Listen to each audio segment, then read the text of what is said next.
Hello, I'm Jerry Scheidbach. I pastor the Lighthouse Baptist Church in Santa Maria, California. I'm your brain masseur. Oh, look at a verse with you. Isaiah 59, the Bible says in verses 4 and 5, "None calleth for justice, nor any pleadeth for truth. They trust in vanity and speak lies. They conceive mischief and bring forth iniquity. They hatch cockatrices' eggs and weave the spider's web. He that eateth of their eggs dieth, and that which is crushed breaketh out into a viper. Their webs shall not become garments, neither shall they cover themselves with their works. Their works are works of iniquity, and the act of violence is in their hands. Their feet run to evil, and they make haste to shed innocent blood. And their thoughts are thoughts of iniquity. Wasting and destruction are in their paths. The way of peace they know not. And there is no judgment in their goings. They have made them crooked paths. Whosoever goeth there shall not know peace." You know, all the talk of peace that you hear about in the world today, there's very little of it. And not only in the sense of nation against nation, as Jesus said, nation will rise against nation, kingdom against kingdom and all this. But I'm talking about that inner peace. That peace that passes understanding, that Jesus offers to us. Peace, he said, "My peace I give unto you. Not as the world giveth, give I unto you, but my peace." That's the peace we need. And you can't have it unless you embrace truth. So I want to talk to you about this phony baloney Comey. And the problem in our culture that is developing because we've turned our back on righteousness. Yeah, really, I think Comey is full of baloney, and I'm using that, of course, as a way of saying that I agree with Trump. I think he's a showboater. I think that I think it was a good thing that he got fired. I mean, he danced around the Clinton email scandal. Remember that? And that was a real problem, by the way, that business of her, destroying the evidence, that kind of thing. Anybody else would be in prison right now if it weren't for if it wasn't Clinton and Obama there and so on. Unlike this phony Russia connection nonsense that's been going on. And yet, Comey just keeps it going and keeps it percolating out there and doesn't really get aggressive and running down to ground these issues. It's almost as if he wants to keep that scandal going, try to keep it alive. That's what it looks like to me. I think Trump is right. The guy's a showboater. There needs to be a serious investigation, all right. A serious investigation into the Comey-Clinton connection. I'm telling you, there's something there. All right, let's take a look at this for a few minutes.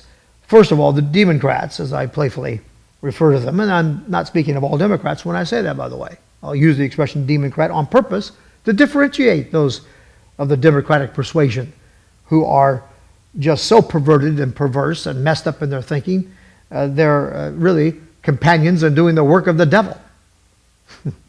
As opposed to the Democrat who's just, in my view, confused about things. But anyway, the Democrats pretended to be all up in arms against Comey. Remember that? When he was supposedly undermining Hillary.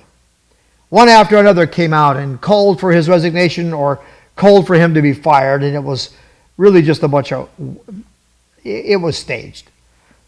You understand that business with Hillary is a scandal that had been percolating for months before Comey was finally literally forced to step up and do something about it. I think they got together and they decided, well, here's the game here. We're going to put up a window display response, a window display investigation.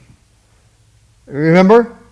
He ran the FBI at that time. There were plenty of agents who knew somewhat of what was going on there. He couldn't just come out and dismiss it altogether. That's why he had to step up and do something, so he played with it for a little while but did nothing at the end, right?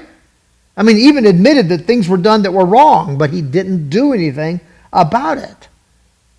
And then this Russia thing gets trumped up hard. It's phony. Russia and Trump are not in collusion. But Comey keeps trying to string it out, dangle it out there in front of us, keep it alive. Now look, this next part of my investigation into this is very critical, so pay close attention.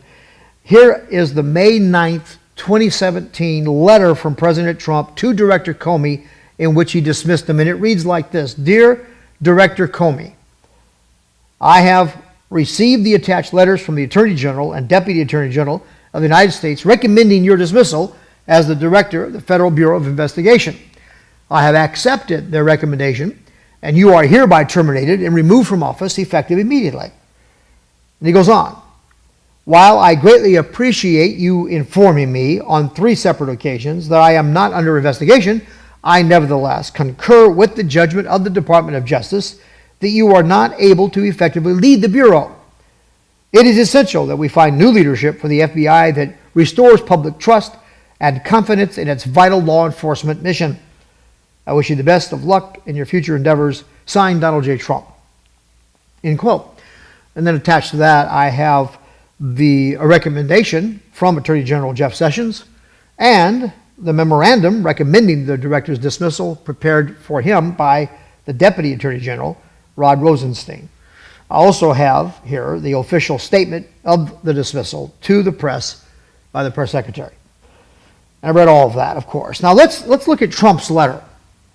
Clearly, in this letter, written to Director Comey, Trump referred to the recommendations for dismissal that came to him from the director's boss, from the Attorney General and from the Deputy Attorney General. And he said in the letter, quote, I have accepted their recommendations and you are hereby terminated, end quote. Right? In other words, you're fired. Okay. Anyone reporting then that Trump received the recommendation for termination from the Attorney General and his deputy, and based on that recommendation, terminated the director, well, they would be fully justified in saying that, wouldn't they? They'd be fully justified in making that report. So Mr. Pence was correct. I mean, it's right here in the letter to the director, okay? Then the hogs, in the press, they begin their rooting around, looking for something they can feed on. Because this is a Republican presidency, and not just any Republican presidency, by the way. This is the hated, despised, demeaned, disregarded, contemned, and did I say hated presidency of Donald Trump. Yeah. So the press starts rooting like hogs in the muck, looking for food they can feed on that will strengthen their hope to Nixonize Trump. Maybe you don't know what I mean by that, but I don't have time to give you a great deal of history on Nixon and all that. But they're trying to Nixonize Trump. That's what they're doing. Rooting in the muck, trying to find something there they can use to compromise him and to bring him down. So they go at their rooting. First with the press secretary, parsing every word, spinning their webs and setting their gins and baiting Trump to step in. Trump, not being the slickster type politician we're used to, the traditional political animal. Trump tells the simple truth. And the simple truth was that he had been thinking of firing Comey. He had been thinking about it for a long time. He didn't put that in the letter, but he said later that, he'd been thinking about that for a long time. He said he had made up his mind to fire Comey before he got the recommendations from Sessions and Rosenstein. What a revelation. Right? And he said that he would have fired Comey regardless of the recommendations. So, aha, we got you now, Trump. Oh, we got liar, liar, liar. These people, I don't know. I don't think they're stupid, but they're evil. You said you accepted the recommendation of the AG and his deputy, and that was the reason you fired him. Well, no, actually, Trump might say, I did accept the recommendations of the Attorney General and his deputy, and I certainly did mention that I had received those recommendations from them, and I did stipulate my agreement with those recommendations from the Attorney General and his deputy. But I guess it just escaped me to think that I had to provide a sort of historical chronology of every thought I thought, every notion that passed my mind from the very first time I considered firing Comey to the moment that I finally made up my mind. I didn't know I had to write out a history of the process of my thinking when I made that decision. This is just, without any question, it's the most stupidest thing I've ever seen the MSM do. They've really shown themselves in this. I mean, in the old days, right, when professional politicians ran the White House, when the professionals ran the Dog and Pony show at the White House, the press would get one answer repeated over and over again, right? They would get something like, I stipulated in my letter to former Director Comey that I received recommendations from his superiors to relieve him. I agreed with their recommendations and relieved him of his responsibilities effective immediately, end quote. And that's what would happen. Every single time somebody brought up the question, that's what would be said over and over and over and over and over again, invariably. And then they asked, well, but did you think about this before you actually decided to fire him? Well, yeah, I usually think about things before I do them. I usually think about firing somebody, about why I might fire him. Yeah, of course, I thought about it before I did it. Well, did you decide to fire him for other reasons than were stipulated in your letter to Comey? And then your typical, more polished politician might say, excuse me, perhaps you did not listen.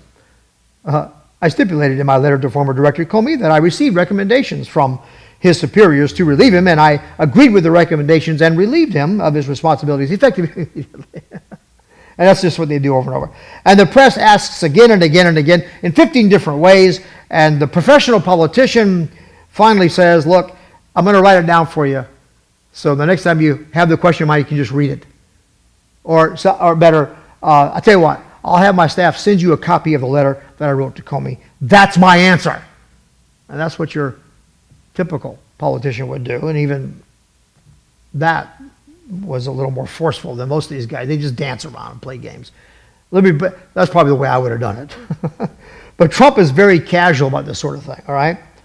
And it seems in some ways naive. Comes across that way.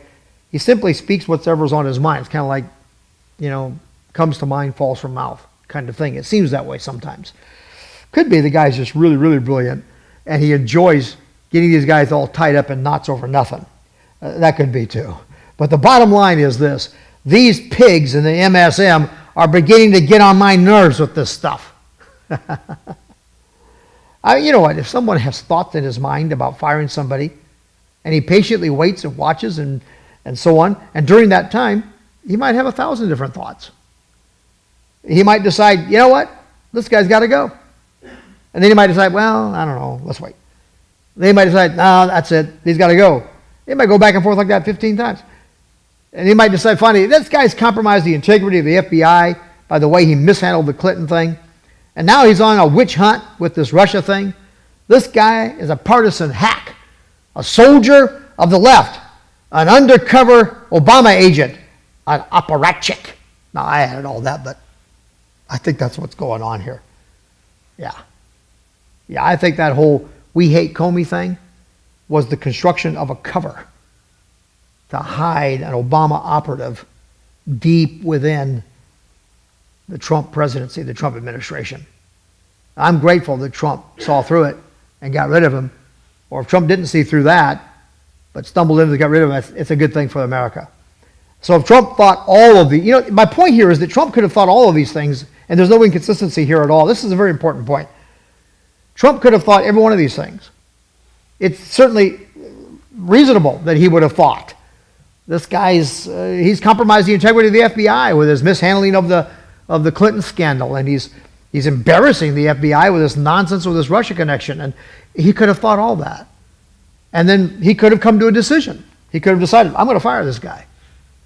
But because he's a businessman, he understands chain of command. He understands how these kind of things work. Sessions is the immediate boss over Comey, so it would be, of course he would go to Sessions first. And after he got the recommendation from Sessions, he might have already decided, if Sessions recommends I keep him, I'm not going to keep him, I'm going to fire him anyway. That's his prerogative as the president. But it is appropriate that he would go to Sessions and say, I need your recommendation. What do you want to do?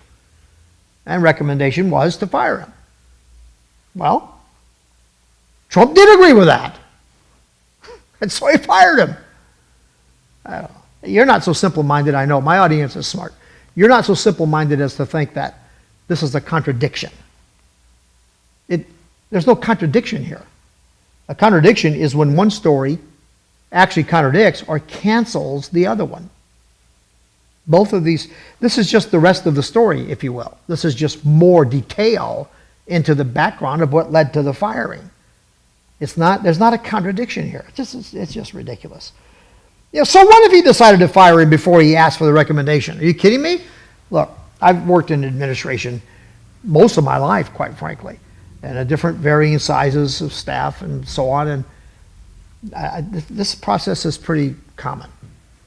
And watching some guy, unsatisfied with his performance, working in my heart, praying about it in my case, thinking about it, and finally just deciding he's going to have to go.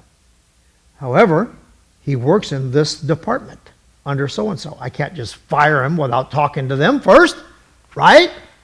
So I call so-and-so and say, hey, I'm looking at this guy and I don't like his performance and I'm thinking about letting him go.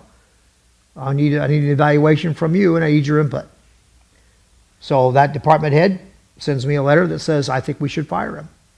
So I called the guy in and said, I got this recommendation from your department head. I agree with him. You're fired. Do I have to tell the guy? By the way, 4 years ago was the first moment in my life when the notion came to me that perhaps you don't fit our team. And after that, why? Do I have to do all that? Do I have to say, I just want you to know that I thought about firing you and decided to fire you before I talked to your department head. I just want you. Why? I mean, this is, I don't know if I have words for this. I know it's not stupidity. So what is it? These guys are not so dull they don't see that there's no contradiction here. They're trying to create this phony contradiction narrative. Don't you be fooled by it. After he said you're fired, Trump writes, while I greatly appreciate you informing me on 3 separate occasions that I am not under investigation, I nevertheless concur with the judgment of the Department of Justice that you are not able to effectively lead the Bureau. Sometimes I wonder who writes these things for Trump. Maybe I should send him my resume and ask him if he would like to run this stuff by me before he puts it out there. Because that's, I don't know. Probably it wasn't the smartest thing to do to bring up the prospect of the Russia connection investigation in a letter in which you're firing the guy that's leading that investigation. All right? I think it's obvious that Trump wanted Comey to know, or wanted anybody looking into this to know, that the Russia connection investigation issue wasn't something that was driving the decision. And maybe Trump wanted to get out ahead of it. But this was the wrong way to do it. Because it really reads like he's saying, thank you for not investigating me, but I'm going to fire you anyway. That's what it reads like. So that's unfortunate. He expresses appreciation as if he had done him a favor or something. I mean, it's the choice of words and the phrasing and the connection of thoughts really doesn't, I don't think it serves the president well. It would have been much better, actually, to have just left that out of the letter altogether. But if it was believed, if it was felt strongly, there's something's got to be said about that. I mean, I've got to address that issue. I've got to let them know that I'm not, moved by that. Maybe something like this. It's important to me that you know I'm not dismissing you from your office because of any concern about any Russian connection investigation. I continue to be invested in getting to the bottom of that myself. Besides, you have informed me on 3 occasions that I'm not under investigation. The bottom line is I concur with the concerns expressed there, okay? You get it. In another day, when professional politicians roamed about the halls of the White House, the press hogs would come rooting along, and all they would have gotten was a well-crafted line repeated over and over and over again. And so the point here is there is something to be said for, and there's some wisdom in using some of the skills of the polished and more refined politician. But the bottom line is, I agree with Trump. He did the right thing. I think Comey's as phony as the Clinton $3 bill. And I believe this phony baloney investigation and the Russian connection is nothing but politics. Here's what the MSM reports. Are you ready for this? CNN headline: Trump says he considered this Russia thing before firing FBI Director Comey. Yeah, and the opening line of the article is, quote, President Donald Trump has said he was thinking of this Russia thing when he decided to fire FBI Director James Comey, who had been leading the Bureau's investigation into alleged Russian meddling with the 2016 election, end quote. You got to go a little deeper into the article to get the full quote of what Trump said.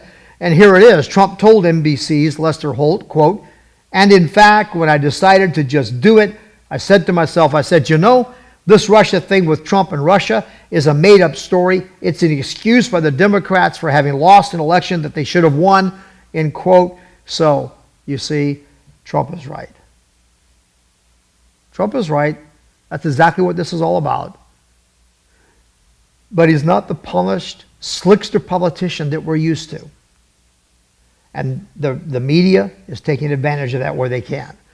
I realize that swimming with the sharks is something Trump knows a lot about. But I fear, I think he's in a different tank. And these are different sharks. These are sharks, bizarre creatures like something you'd read about in the Revelation. In this case, a shark with a hog's head, a hoghead shark. Oh my! So the hogs go rooting about contradictions. And Trump writes that he fired Comey upon the recommendation of his boss, the AG and the deputy AG. Then he says he intended to fire him anyway. That's not a contradiction. Contradictions. Pence said he fired Comey upon the recommendation of the AG and the deputy AG, but Trump says he already decided to fire Comey and would have fired him anyway. That's not a contradiction. These have got to be some of the same idiots that come up with contradictions in the Bible, right?